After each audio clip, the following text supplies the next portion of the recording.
बिस्मिल्लाहिर्रहमानिर्रहीम। अस्सलाम वालेकुम। आप देख रहे हैं नेशनल न्यूज़ और मैं हूं सुबान कुरैशी। मीरपुर खास से हमारे रिपोर्टर मोहम्मद बच्चल जी रिपोर्ट के मुताबिक उमरकोट डिप्टी कमिश्नर उमरकोट नवीदुर रहमान लाड़क ने जिला के तमाम मुतल्लिका महकमों के अफसरान को हिदायत की है कि वो मुहर्रमुल हराम के दौरान जिला में अमन व अमान की बहाली, सफाई, पीने के पानी की फराहमी समेत जिला के तमाम मातमी जुलूसों के गुजरने वाले रास्तों पर तमाम इंतजामात को यकीनी बनाएं। उन्होंने तमाम फिरकों से ताल्लुक़ रखने वाले उलमाए कराम और रहनुमाओं पर जोर दिया कि मुहर्रमुल हराम के दौरान मजहबी हम आहंगी, इत्तेहाद और अमन को बरकरार रखने के लिए ज़िला इंतज़ामिया और दीगर मुतल्लिका महकमों के साथ करीबी राबते में रहें ताकि किसी भी किस्म की मुश्किल सूरत हाल से बचा जा सके।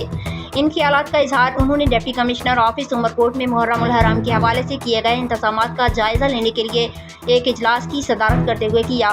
इस मौके पर इजलास में SSP Umarkot Asif Raza Baloch, Pakistan army Chhor cantt के कैप्टन वाजे बिन राशिद, पाकिस्तान रेंजर सिंध के SR वसीम, चेयरमैन जिला council Umarkot Haji Mohammad Bakapuli, assistant commissioner Umarkot Rajab Ali, assistant commissioner Samaro और पथोरू संजय कुमार तरक्यू,